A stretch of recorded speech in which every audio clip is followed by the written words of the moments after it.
Olá, sejam muito bem-vindos a mais um estudo promovido pelo Centro Espírita Bezerra de Menezes, o Apóstolo do Bem. Se você ainda não é inscrito em nosso canal, inscreva-se. E não esqueça de clicar no sininho de notificações para poder receber um lembrete todas as vezes que um vídeo for lançado.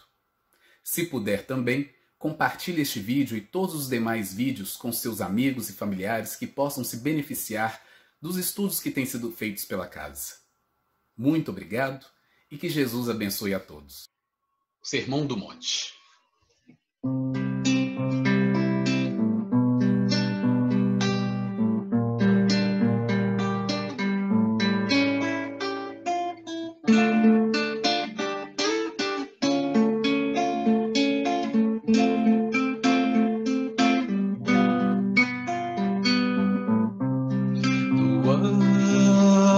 Da montanha, com o povo a escutar, falava Jesus de amor, verdades vão ficar, dizia da caridade, da fé e esperança, para termos simplicidade, como o olhar de uma criança. Olhem os lírios, olhem os pássaros voar, como se pode amar sem a fé a nos guiar, quando teu céu estiver sem estrelas e os teus olhos a chorar.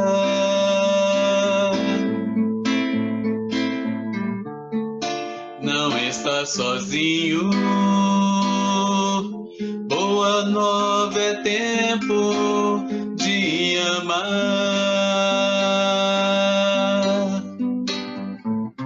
Quando teu céu estiver sem estrelas e os teus olhos a chorar.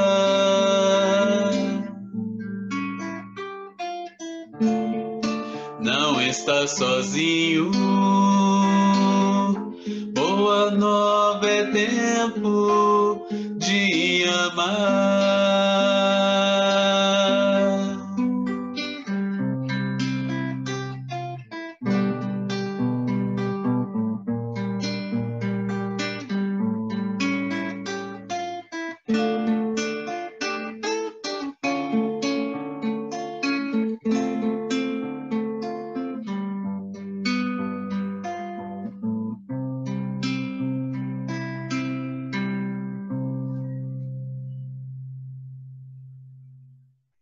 Senhor Jesus, Divino Amigo, nós agradecemos por mais esta oportunidade de aqui estarmos para este momento de estudo e de reflexão sobre o Teu Evangelho.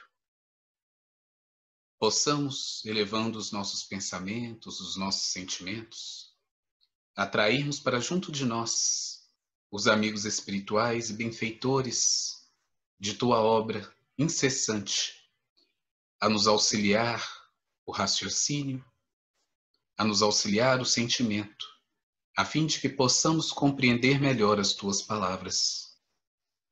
Abençoa, Senhor Jesus, a cada um dos lares que neste momento nos acompanham a prece, como também todos aqueles lares necessitados do Teu amor, do Teu amparo, da Tua proteção. Muito obrigado por tudo, Senhor Jesus. Sê conosco, hoje, agora e sempre. Que assim seja. Hoje nós vamos falar sobre o obsidiado gesareno e vamos tentar, através do subsídio da doutrina espírita, no Livro dos Médiuns e também no livro Primícias do Reino, entender um pouco melhor essa passagem que tem tanto a nos ensinar, tanto a nos oferecer sobre o amor e sobre a misericórdia de Jesus para conosco. A passagem do obsidiado Gesareno nós vamos encontrar no Evangelho do Novo Testamento, em Mateus, no capítulo 8, dos versículos 28 a 34, como também em Marcos, no capítulo 5, dos versículos de 1 a 11, e também no Evangelho de Lucas, no capítulo 8, dos versículos 26 a 39. E aí nós trouxemos para o nosso auxílio também o capítulo 23 do livro dos Médiuns e o capítulo 12 do livro Primícias do Reino, do Espírito Amélia Rodrigues, na psicografia de Divaldo Pereira Franco. Então, para nós começarmos esse estudo, essa reflexão, nós vamos fazer a leitura da passagem conforme nós encontramos então no Evangelho de Lucas, no capítulo 8. E navegaram para a terra dos Gadarenos, que está defronte da Galileia. E quando desceu para a terra, saiu-lhe ao encontro, vindo da cidade, um homem que desde muito tempo estava possesso de demônios, e não andava vestido, nem habitava em qualquer casa, mas nos sepulcros. E quando viu a Jesus, prostrou-se diante dele, exclamando e dizendo com grande voz: Que tenho eu contigo, Jesus, Filho do Deus Altíssimo? Peço-te que não me atormentes. Porque tinha ordenado ao espírito imundo que saísse daquele homem, pois já havia muito tempo que o arrebatava. E guardavam-no preso com grilhões e cadeias, mas quebrando as prisões, era impelido pelo demônio para os desertos. E perguntou-lhe Jesus, dizendo: Qual é o teu nome? E ele disse: Legião, porque tinham entrado nele muitos demônios. E rogavam-lhe que não os mandasse para o abismo. E andava ali, pastando no monte uma vara de muitos porcos. E rogaram-lhe que lhes concedesse entrar neles. E concedeu-lhe. E tendo saído os demônios do homem, entraram nos porcos, e a manada precipitou-se de um despenhadeiro no lago, e afogou-se. E aqueles que os guardavam, vendo o que acontecera, fugiram, e foram anunciá-lo na cidade e nos campos. E saíram a ver o que tinha acontecido, e vieram ter com Jesus. Acharam então o homem, de quem haviam saído os demônios, vestido e em seu juízo, assentado aos pés de Jesus, e temeram. E os que tinham visto contaram-lhes também como fora salvo aquele endemoninhado. E toda a multidão da terra dos Gadarenos ao redor lhe rogou que se retirasse deles, porque estavam possuídos de grande temor. E entrando ele no barco, voltou.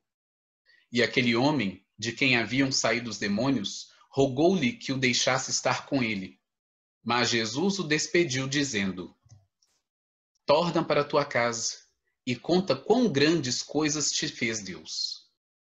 E ele foi apregoando por toda a cidade quão grandes coisas Jesus lhe tinha feito. Então, olha só que interessante essa passagem.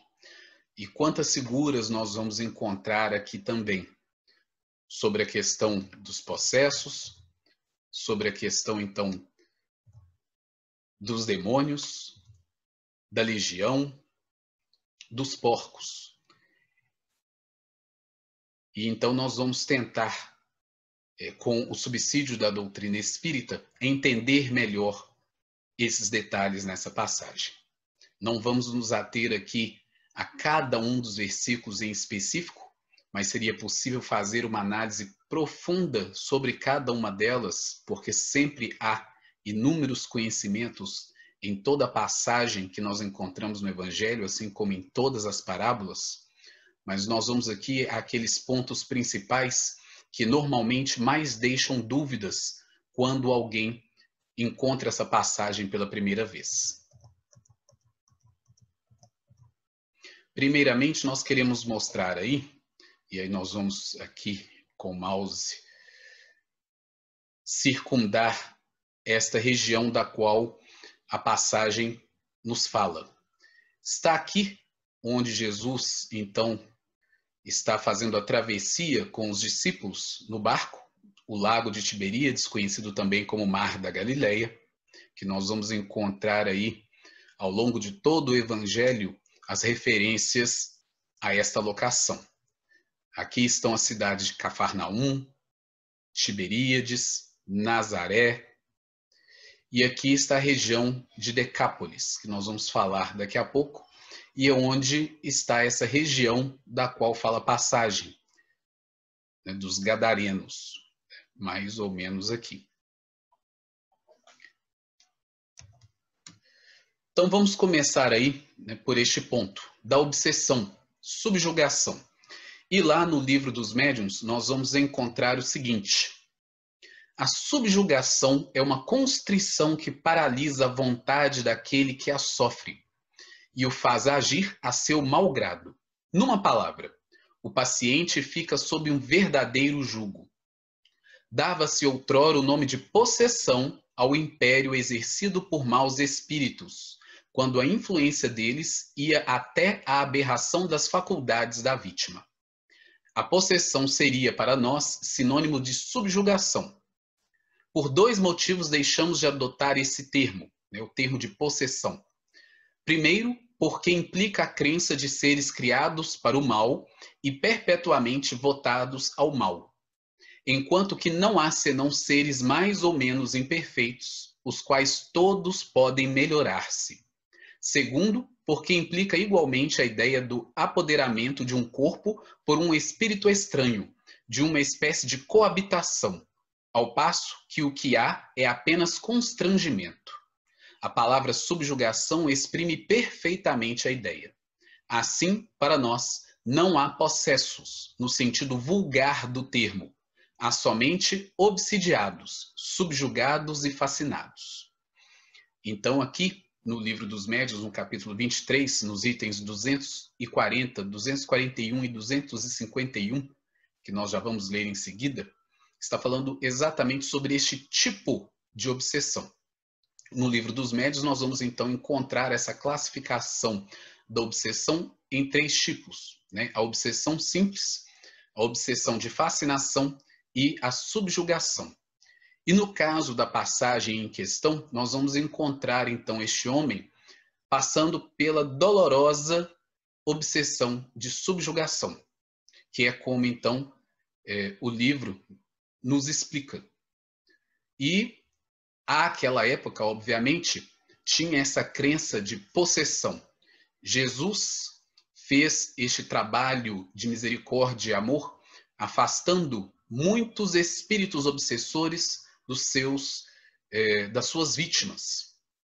E as pessoas supersticiosas naquela época, e mesmo ainda hoje, acreditavam se tratar de uma possessão, como se um espírito pudesse chegar e tomar posse do corpo de outra pessoa, né? Vestir aquele corpo como se fosse seu.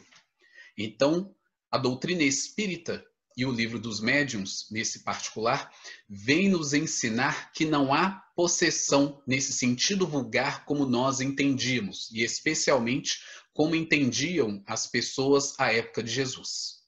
Existe sim esse constrangimento que espíritos obsessores, mas que são espíritos como nós mesmos, que já viveram na Terra várias vezes e estão neste momento no plano espiritual, em erraticidade, fazendo as suas pesadas cobranças àqueles a quem então eles subjugam, enfraquecendo a vontade do paciente, como Kardec nos coloca, porque é uma doença. Então, subjugando a vontade dessas pessoas a tal ponto que elas estão enfraquecidas para tomar as suas próprias decisões. Enfraquecendo a vontade, enfraquece-se também o livre-arbítrio dessa pessoa. Não o oblitera, mas enfraquece-se em muito a vontade, a disposição, a força, a resiliência, o livre-arbítrio dessas pessoas. Então, é um tipo de obsessão bastante doloroso para aqueles que sofrem, né, deste mal. Então, Kardec vem explicar para nós o que é isso de fato, ao contrário da crença comum.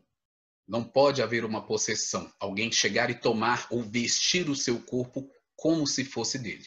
Está havendo ali, sim, uma atuação magnética fortíssima, pela sintonia entre o ou os espíritos obsessores e o obsidiado. Nesta faixa de sintonia, o magnetismo se torna, então, extremamente poderoso, permitindo que estes espíritos, então, enfraqueçam enormemente a vontade do obsidiado. Mas o livro continua ainda explicando para nós um pouco mais. A subjugação corporal tira muitas vezes do obsidiado a energia necessária para dominar o mau espírito. Daí, o tornar-se precisa a intervenção de um terceiro, que atue ou pelo magnetismo ou pelo império da sua vontade. Em falta do concurso do obsidiado, essa terceira pessoa deve tomar ascendência sobre o espírito.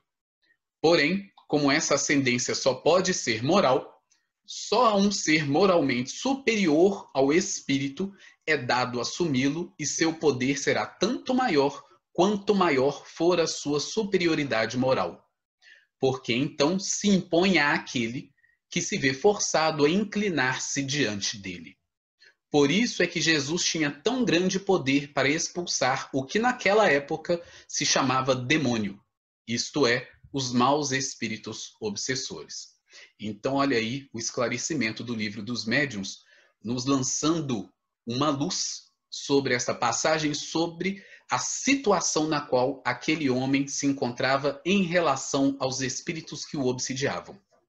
E o porquê, então, da obediência pronta desses espíritos, que eram muitos e, portanto, se denominavam de legião, porque tanto fazia o nome que eles viessem a escolher ou se identificar cada um deles, isso não importava para eles, eram muitos, e estavam atormentando aquele homem, como também, obviamente, de maneira direta ou indireta, atormentando os moradores daquela localidade.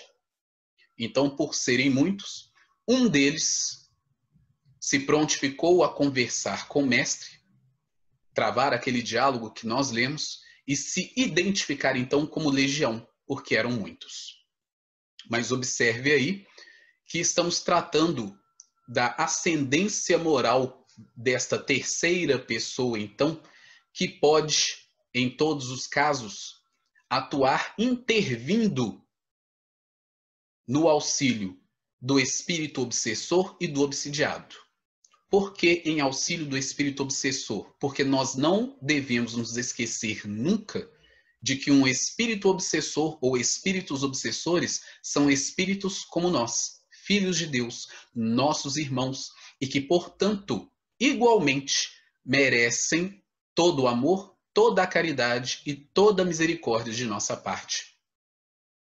E Jesus, sendo o governador espiritual do nosso orbe, é o ser de maior autoridade moral que nós conhecemos, fazendo então o papel que está sendo explicado aqui neste trecho do texto do Livro dos Médiuns, intercedendo tanto por estes espíritos obsessores quanto por aquele homem que sofria, tendo então plena ascendência moral sobre uns e sobre aquele homem.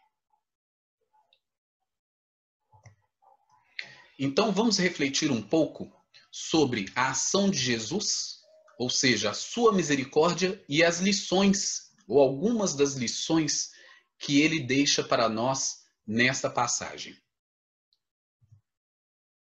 No livro Primícias do Reino, no capítulo 12, que tem o título do nosso estudo, O Obsidiado Geraseno, Amélia Rodrigues fala para nós: quanto havia descido, meditava. Isto é o pensamento daquele homem que sofria pelo processo de obsessão. Os jogos do prazer nos antros de perdição levaram-no àquele estado. Então, mostrando para nós aquilo que estávamos comentando antes, sobre a questão da sintonia, das brechas que nós oferecemos por ordem das nossas fraquezas, das nossas ainda inúmeras imperfeições, sintonizando e atraindo para nós aqueles espíritos que se afinizam então com a nossa forma de pensar, com a nossa forma de agir, somando então a estes pensamentos, a estes sentimentos, a esta energia, e onde então começa esse processo de obsessão. Atormentado por forças subjugadoras, abandonara o lar e os parentes. Colocara nos lábios dos pais a taça do fel de amarguras inomináveis, a ponto de fazê-los sucumbir de vergonha e horror nos dédalos dos sofrimentos. Começara a cair muito cedo, até chafurdar entre os porcos e buscar as sombras das sepulturas, onde se refugiavam os endemoniados, carregando nos pulsos e nos tornozelos pedaços de cordas imundas e um elo de ferro, como os que atavam os animais ferozes. Recordando agora as torpezas e sofrimentos, não podia evitar as lágrimas que vertia em abundância. Então, olha só que interessante como Amélia Rodrigues descreve para nós este momento, essa passagem, esta reflexão deste homem ante a presença do Cristo, afastando aqueles espíritos dele, usando da sua inflexão magnética, de toda a sua misericórdia e de seu amor para libertá-lo do jugo destes espíritos. E olha só que interessante também na referência, como encontramos nos textos dos evangelistas, né, de que as prisões, quando então ele estava completamente ensandecido e com certeza ferindo-se e também provocando caos, né, no vilarejo, na cidade, as pessoas o prendiam, mas as prisões não suportavam, né, colocavam nele grilhões, né, e correntes, e elas se arrebentavam, né, tamanha ali a violência, né, que os espíritos o forçavam a agir, né, aumentando ali temporariamente, né, a sua força pela inflexão magnética, e ele então arrebentando correntes, grilhões e se libertando da cadeia, né, nessas vezes então que o aprisionavam para que ele não causasse tanto caos pela cidade. Então ela descrevendo para nós, né, carregando nos pulsos e nos tornozelos pedaços de cordas imundas e um elo de ferro, como os que atavam os animais ferozes. Então olha só a situação em que ele havia chegado, podendo ser comparado a um animal feroz. Então já não tinha mais comportamento humano. E quantas dessas pessoas com esse tipo de comportamento nós já vimos por aí, mesmo nas ruas, e aqueles que estão internados nos hospitais psiquiátricos. E aí então nós nos recordarmos com o conhecimento da doutrina espírita que há sim os problemas psiquiátricos de ordem psiquiátrica, como há também os problemas de ordem espiritual, das obsessões. E que nós ainda, né, ou a grande maioria de nós ainda, na ignorância das verdades espirituais, não sabemos dos processos obsessivos e tratamos apenas como sérios problemas psiquiátricos. Então, também que bênção enorme em dias de hoje, por exemplo, na nossa cidade mesmo, nós temos um hospital espírita, né, o Hospital Espírita André Luiz, para poder tratar dos casos psiquiátricos, mas sem esquecer do aspecto espiritual que normalmente vem junto destes casos.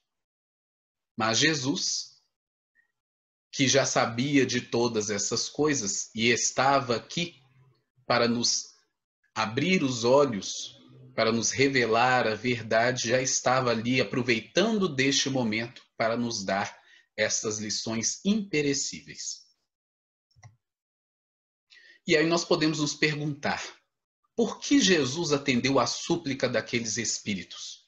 Porque lá no diálogo travado, e aí nós vamos voltar lá,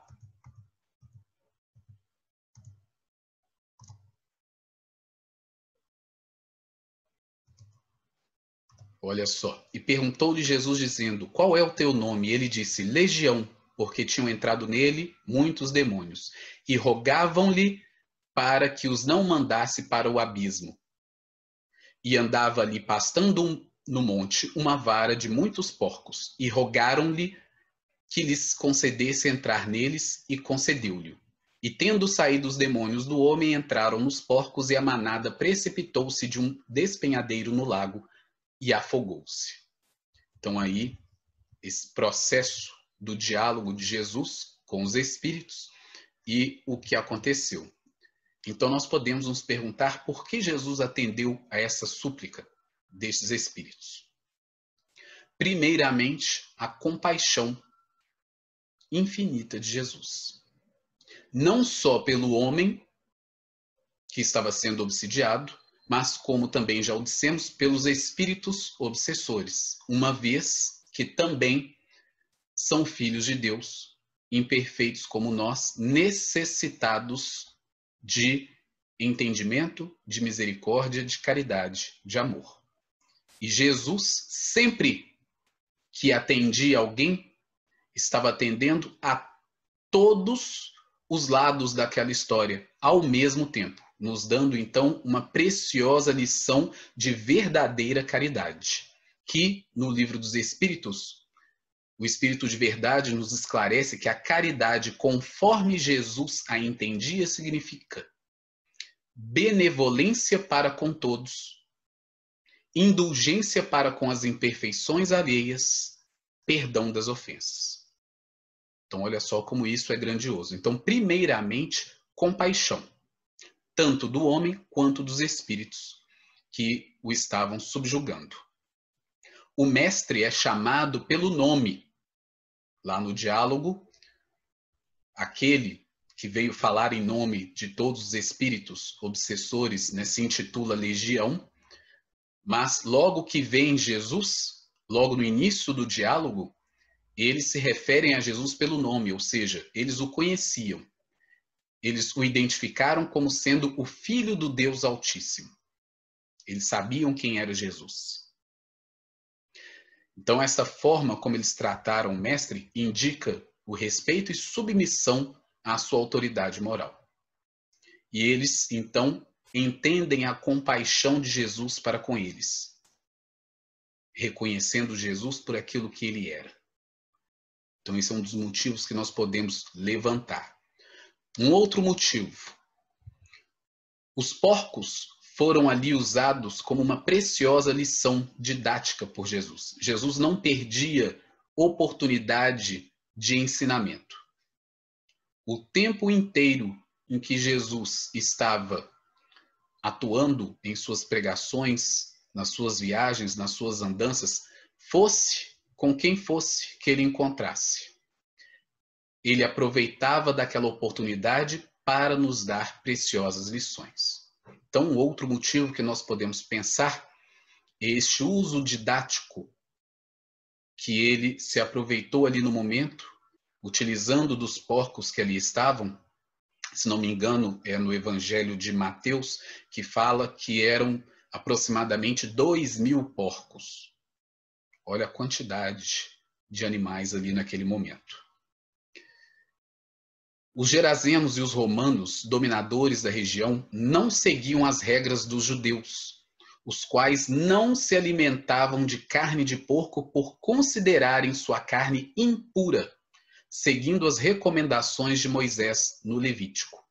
Então, lá no Velho Testamento, no Levítico, atribuído a Moisés, o livro, então, em que Moisés está criando, né, todo um aparato das leis que vão embasar a vida do povo judeu, de tudo o que eles deveriam e do que eles não deveriam fazer, incluindo os seus processos de alimentação. Vocês vão encontrar, se forem ao Levítico, de todos os tipos, né, de animais e de carne que ele diz que o povo judeu deveria ou não deveria se alimentar, está contido neste livro. E o porco é um desses animais que os judeus, por conta destes ensinamentos preciosos de Moisés neste livro, não comem, por considerar a sua carne impura. Então, quando os evangelistas redigiram essa passagem, isso é uma lição importantíssima para o povo judeu e, portanto, para nós, porque já era, então, conhecido do povo judeu este costume, isso estava na cultura deles, de não comer a carne destes animais, por considerá-la impura. Então, olha só que lição interessante e oportuna que Jesus se aproveitou. Então, os gerazenos, como os romanos, comerciavam esses animais para o consumo, para comer. Então, didaticamente, houve uma associação entre a impureza da carne do porco com a impureza dos espíritos obsessores e também daquele povo. E aí nós vamos nos lembrar, coloquei aqui como nota, que os porcos ainda aparecem várias outras vezes no Evangelho. Por exemplo, na parábola do filho pródigo, o filho, né, quando se encontra para comer, né, das migalhas que eram jogadas aos porcos e o filho já estava para poder comer dessas migalhas, quando se lembra então do pai e pensa então que deveria voltar. Como também da passagem de não atirar pérolas aos porcos. Então nós vamos encontrar em vários momentos essas referências aos porcos, fazendo então, trazendo essa lembrança da impureza da carne dos porcos e de que, para os judeus, isto era importante para eles não só no aspecto físico, como também no aspecto espiritual, da necessidade de se manter o espírito puro. Então Jesus se aproveitou deste conhecimento da cultura judaica para nos dar esta preciosa lição. Também nós podemos pensar que o mestre sabia da condição do materialismo e da incredulidade dos gesarenos, e ainda assim afastou os espíritos obsessores como um ato de misericórdia para aquelas pessoas que eram afetadas direta e indiretamente pela ação dos mesmos. Ainda que eles tenham deixado clara a preocupação com a sua fonte de renda primária, os porcos, mais do que com a ação misericordiosa do mestre. Lá no fim da passagem, como vocês devem recordar, eles pedem para Jesus ir embora. Então Jesus, né, ainda está na entrada da cidade quando acontece este evento de afastar os espíritos obsessores daquele homem e os porcos se precipitarem do alto do monte e cair no lago se afogando.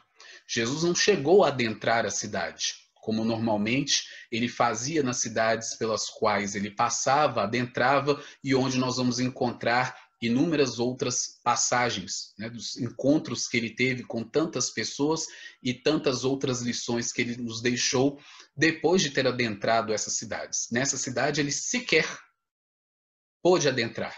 Logo depois do ocorrido, as pessoas mais preocupadas com a perda financeira que Jesus tinha causado a eles pela morte dos porcos, ainda temerosos com o que havia acontecido, sem se preocupar também com aquele homem que sofria tanto há tanto tempo e demonstrava agora pleno juízo de si mesmo, como mostra a passagem, já agora vestido, dando sinais de seu juízo, estavam mais preocupados com os porcos e pedem para Jesus ir embora.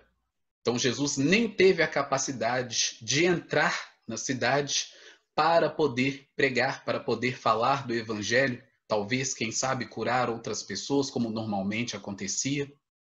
Então, olha só que situação. Mas Jesus não perdeu a oportunidade, não perdeu o ensejo. A lição foi dada. Uma semente foi lançada e, pelo menos no coração daquele homem, que agora então estava liberto daquele sofrimento, a semente pôde germinar, nós vamos ver mais para frente. Então os gesarenos não estavam preparados para ouvir as palavras de amor e de misericórdia do Messias, porque preferiram vê-lo partir a lhe oferecer abrigo para passar a noite. Mas a lição foi dada. Ainda no livro Primícias do Reino, no capítulo 12, nós vamos encontrar então Amélia Rodrigues trazendo para nós: proclamar e difundir as primícias do reino constituía sua ventura, pois que para isso viera. Viver com o povo, sofrer as aflições do povo, mas sobretudo esclarecer e libertar o espírito do povo das grilhetas vigorosas da ignorância e da superstição. O povo era seu rebanho. Para esse rebanho viera dar a vida. Era, todavia, necessário que as ovelhas conhecessem o pastor, a fim de poder identificar-lhe a voz, obedecer-lhe ao chamado. Os gesarenos comerciavam com porcos e preferiam suínos a ele, o amigo que desejavam ignorar. Então aqui, com a beleza do texto de Amélia Rodrigues, ela nos traz, né, o motivo pelo qual Jesus estava ali. Nós enunciamos alguns daqueles que nós pensamos, e Amélia Rodrigues coroa aí com grande beleza, né, o motivo maior de Jesus ter feito o que fez na entrada daquela cidade. Agora vamos falar sobre a legião e os porcos, que é algo que normalmente quando alguém está lendo essa passagem pela primeira vez, fica surpresa com essa questão de como o texto traz ali para nós os espíritos então entrando nos porcos e os porcos se precipitando pelo monte, caindo no lago e se afogando. E costuma ser algo bem estranho à primeira vista. E como então a doutrina espírita pode nos esclarecer isso, a fim de que nós possamos compreender, tirar o espírito da letra e compreendermos melhor o que se passou naquele momento. Certamente, os espíritos podem tornar-se visíveis e tangíveis para os animais.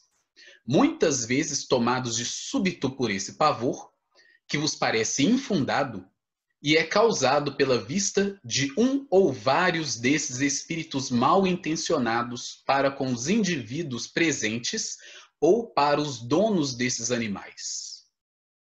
Esse trechinho de texto nós vamos encontrar na Revista Espírita e também no Livro dos Médiuns, no capítulo 22. É uma dissertação do espírito Erasto, através da mediunidade do senhor Dumbell. Então, aqui a gente trouxe só um trechinho para poder pontuar exatamente esta passagem, porque o espírito Erasto traz para nós uma dissertação belíssima e maior sobre essa questão da mediunidade e os animais. O Livro dos Médiuns, obviamente, está tratando da mediunidade, dos médiuns, das faculdades mediúnicas, da obsessão, mas sempre foi uma dúvida das pessoas a relação entre mediunidade e animais, e se existe a possibilidade de animais serem médiuns, por exemplo. Então Erasto traz essa dissertação belíssima e muito esclarecedora, falando sobre esta impossibilidade, fazendo um resumo bem porco, né, de nossa parte aqui, porque só para já deixar bem claro dessa impossibilidade, somente o homem, né, o espírito humano, é capaz de desenvolver as faculdades mediúnicas. É um atributo do espírito individualizado, do homem. Os animais estão ainda em processo evolutivo e não estão aptos ainda até que cheguem ao passo hominal da evolução de ter tais características. Mas isso não os impede, como explica o espírito Erasto, de perceber a presença de espíritos. Como então ele fala aí, que os espíritos podem tornar-se visíveis e tangíveis para os animais. Então nós vamos voltar àquele momento na passagem e entender que os espíritos, né, denominados ali legião, não entraram nos porcos, como também, entendendo o processo de subjugação, como explicamos anteriormente, eles não possuíam aquele homem. Da mesma forma, eles não podiam possuir e entrar naqueles porcos ou em quaisquer outros animais. Mas, estando no plano espiritual e tornando-se visíveis e até tangíveis para aqueles porcos naquele momento, criando grande algazarra, assustaram enormemente os porcos, conduzindo-os para aquele penhasco, então, onde eles caíram e se afogaram. Então traz para nós esta passagem, este esclarecimento do Espírito Erasto, uma nova visão sobre este momento que tira essa estranheza da possibilidade de um espírito qualquer possuir, entrar em um animal qualquer para poder fazer com que ele agisse ao seu malgrado. Mas eles podem sim ser assustados, coagidos, quando então percebem a presença desses espíritos mal intencionados se tornando visíveis e até tangíveis para eles, como nos explica o Espírito Erasto. Então fica bem diferente para nós a visão, né, e a interpretação daquilo que acontece. E isto porque, na passagem, o Espírito, falando em nome de todos, com o nome de legião, pede para Jesus que não os enviasse para o abismo, que nós vamos entender aí como aquelas regiões umbralinas destinadas aos espíritos que se sintonizam nas faixas, né, de ódio, de rancor, de vingança, que estes espíritos se sintonizavam e, portanto, obsediavam, né, aquele homem, muito provavelmente em processo de cobrança com aquele espírito encarnado de atos cometidos em outras encarnações e por aquilo mesmo que ele se permitiu, conforme a reflexão que ele fez, que nós lemos ali da Amélia Rodrigues, então nos mostrando as reflexões do quanto ele havia caído nesta presente encarnação em que ele estava, pelos seus vícios morais. Então eles fazem esse pedido, esta súplica a Jesus, que não os enviassem, né, para essas regiões, né, que eles chamaram ali então na passagem de abismo, preferindo então, né, criar esta algazarra junto dos porcos, o qual então foi concedido pelo Cristo. E sobre aquele homem que havia sido então por tanto tempo subjugado por estes espíritos. A passagem evangélica termina com Jesus despedindo o homem, dizendo para ele voltar e ter com seus familiares e contar de todas as coisas boas que Deus havia feito por ele. E olha só, mais uma vez, a lição importante de Jesus, sendo coerente com aquilo que ele mesmo havia falado, e vamos encontrar no Evangelho de Mateus, para que nós pudéssemos colocar a candeia sobre o alqueire para que iluminasse a todos e todos pudessem glorificar a Deus. Não a nós. E não a ele mesmo, o Cristo. Ele tinha afastado, né, os espíritos, mas ele estava fazendo tudo aquilo que ele fez durante toda a sua vida e durante os 3 anos de pregação, em nome de Deus. Então é para que Deus fosse glorificado. Então ele despede aquele homem, pedindo para que ele voltasse então ao seu lar e contasse de tudo aquilo que Deus tinha feito por ele. E que espalhasse aquela notícia naquela região. Mas, obviamente, nós não vamos encontrar no Evangelho a mais daquilo do que está escrito, dele tendo, então, voltado para poder falar daquilo que Deus havia feito por ele. desta sua libertação, desta sua cura. Mas, no livro de Amélia Rodrigues, neste capítulo 12, Primícias do Reino, ela reflete conosco, então, do que acontece depois disso. O ódio popular é como furacão sem rota, que traga na sua voragem o que encontra. Vai-te, gritaram as vozes, esquece-te de nós. Uma pedra cortou o ar. Bagas de sangue quente tingiram o chão e o pó fez-se lama na terra. Os olhos do recém-curado se injetaram. A boca retorceu-se em estranho rictus e ele exclamou: Maldita sejas, Gerasa, que expulsas os filhos e desprezas os enviados. Aquela voz trovejou poderosa, e a cidade presente à cena de vergonha e dor não mais esqueceria as visões daqueles dias, as expressões dos dois homens aos quais fechava suas portas.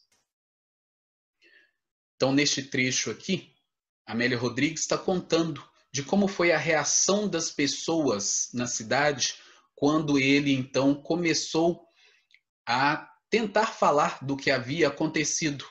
As pessoas ainda estavam naquela sintonia pensando no que havia acontecido com os porcos, preocupadas com o prejuízo material, preocupadas com o dinheiro que eles estavam perdendo pelo tanto de porcos que havia morrido. E pouco estavam querendo saber daquele homem que havia sido curado. Na verdade, como ela diz aí, o ódio popular. As pessoas da cidade estavam com ódio dele, como se ele fosse o responsável por esse prejuízo financeiro. Projetaram sobre ele a insatisfação deles com relação a essa perda material, financeira. E então o estavam rechaçando. Olha só a situação. Não rechaçaram apenas o Messias, como também estavam rechaçando aquele homem que estava ali tentando seguir as recomendações de Jesus em espalhar aquilo que tinha acontecido com ele, aquilo de bom que tinha acontecido com ele pela misericórdia divina. E ela continua. Depois de caminhar pelas terras da Decápole, Decápole é aquela região que eu mostrei para vocês lá no mapa, né, das 10 regiões, das 10 cidades que tinham ali o domínio romano, narrando o que lhe fizera o Galileu. Ele demandou às praias do outro lado do mar e perdeu-se na multidão que acompanhava as pregações no lago e nas cidades, nos montes e na orla das estradas, oferecendo suas mãos e seus braços aos aflitos e combalidos que necessitassem de ajuda. Não mais se afastaria dos sofredores, seus irmãos de infortúnio. Procurava dar-lhes a fortuna da esperança, como ele mesmo a recebera do Rabi. Seguia-o, deslumbrado e reconhecido pelo que recebera, e passou a amar como fora amado, trabalhando também pela extensão do reino de Deus que ele, o Cristo, anunciava. Então, olha só o que este homem, depois do encontro com Jesus e de se ver liberto da subjugação destes espíritos obsessores, resolveu fazer da própria vida. Para tantos outros, Jesus disse, né? Vá, não tornes a pecar para que coisa pior não te aconteça, né? Vá, a tua fé te salvou, a tua fé te curou. Para este homem, ele recomenda voltar e falar daquilo que Deus o havia proporcionado. E olha só o que este homem fez de sua própria vida. Uma vez que nós também entendemos que num processo de obsessão, apenas afastar os espíritos obsessores, mesmo que com a intervenção de terceiros ou de um tratamento espiritual na casa espírita, como por exemplo na nossa casa de Bezerra de Menezes, o apóstolo do bem, tem um tratamento espiritual tão importante, tão necessário, tão benéfico, que os amigos espirituais, com tanto amor, com tanto zelo, nos oferecem. Mas só este tratamento, como nós sabemos então pela literatura espírita, não é suficiente se a própria pessoa, ou seja, se o próprio obsidiado não faz por onde não voltar a cair nas mesmas malhas de obsessão, abrir novamente as mesmas brechas que possibilitaram a atração destes espíritos obsessores em primeiro lugar. Então é por isso que na doutrina espírita, na terapêutica espírita, recomenda-se o estudo, e aí por isso as palestras espíritas, né, nas casas espíritas, atualmente fazendo então por vias digitais, mas o estudo, o culto do evangelho no lar, a água fluidificada, mas, sobretudo, o trabalho. O trabalho em benefício do próximo, como Jesus sempre recomendou para nós. O trabalho incessante em favor do outro é que realmente vai nos classificar como merecedores da proteção dos amigos espirituais, reconhecendo em nós a transformação moral, a transformação íntima.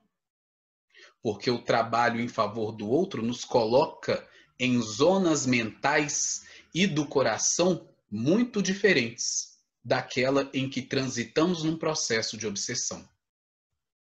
Então, uma vez que aqueles espíritos tenham sido afastados, aquele homem teve a oportunidade novamente de usar o seu livre-arbítrio, que estava subjugado até o encontro com Jesus, sua vontade enfraquecida. Tendo sido aqueles espíritos afastados, ele teve novamente a oportunidade de usar o livre-arbítrio, ponderando sobre a bênção recebida.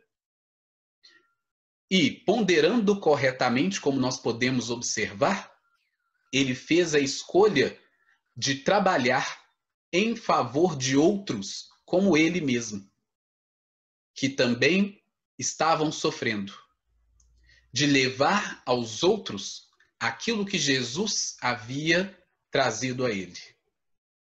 Então, ele conseguiu fazer de sua própria vida algo que Jesus nos disse para fazer, que está lá nos evangelhos, de fazer ao outro aquilo que nós gostaríamos que se nos fosse feito. Este homem conseguiu fazer isso.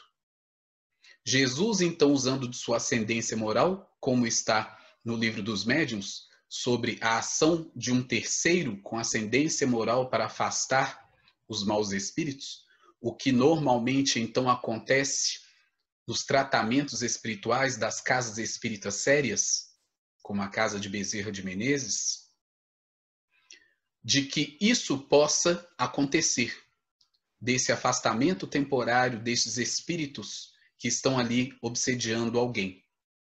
Mas o afastamento, vamos dizer assim, permanente, né, ou duradouro, seria melhor a palavra, vai da ação que a pessoa resolve tomar em sua vida, realmente praticando o evangelho, transformando-se intimamente, transformando-se moralmente para seguir o evangelho. E é nisso que, de fato, os seus pensamentos, as suas atitudes refletem o evangelho, refletem o amor, possibilitando então que esses espíritos, antes obsessores, antes cobradores, adversários, inimigos mesmo, possam perceber esta transformação moral e também, por sua vez, tomar uma nova atitude na vida, usar do seu livre-arbítrio para ou continuar tentando com que aquela pessoa volte a tropeçar, ou seguindo um novo exemplo, percebendo essa transformação moral verdadeira, e perdoando, e resolvendo então seguir uma nova jornada. Por isso os tratamentos existem, para dar esta brecha, para dar esta oportunidade, para dar essa possibilidade. Nenhum tratamento espiritual é milagreiro. Não existem milagres na visão espírita. Existe sim a atuação de leis perfeitas criadas por Deus em nosso benefício, que nós precisamos conhecer cada vez mais para utilizarmos da melhor forma. Então, o afastamento, com a permissão de Deus, é possível através dos tratamentos. Mas a permanência deste afastamento em benefício do doente, do obsidiado, vai depender do esforço que este que está fazendo o tratamento empenha em realmente se transformar, em mudar as atitudes, em mudar os pensamentos, em estudar, em abrir os seus horizontes mentais para o Evangelho do Cristo, para viver de uma forma melhor. E é isso que Jesus espera de todos nós. E que nós não façamos como os gesarenos, que antes mesmo de conhecer as dádivas e as bênçãos do Evangelho, rechaçamos o Cristo por medo ou pensando em perdas materiais, pensando no aqui e agora daquilo que a materialidade nos cerca e nos nubla a visão ante as primícias do reino que nos aguardam, mesmo aqui, enquanto encarnados, através de novas atitudes, nos permitindo uma vida melhor. Então, nós agradecemos por mais esta oportunidade do estudo, da reflexão, pedindo ao Cristo que continue nos iluminando a mente, nos iluminando o coração, para que possamos amar cada vez mais, possamos trabalhar cada vez mais, possamos servir como Ele serviu, sendo diretor do nosso planeta. Veio em sublime humildade para servir e não para ser servido. Possamos nós também, reconhecendo a nossa pequenez e a nossa inferioridade moral e intelectual, usarmos do nosso livre-arbítrio para servir, para amar. Muito obrigado, Senhor Jesus, por tudo. Sê conosco hoje, agora e sempre. Que assim seja.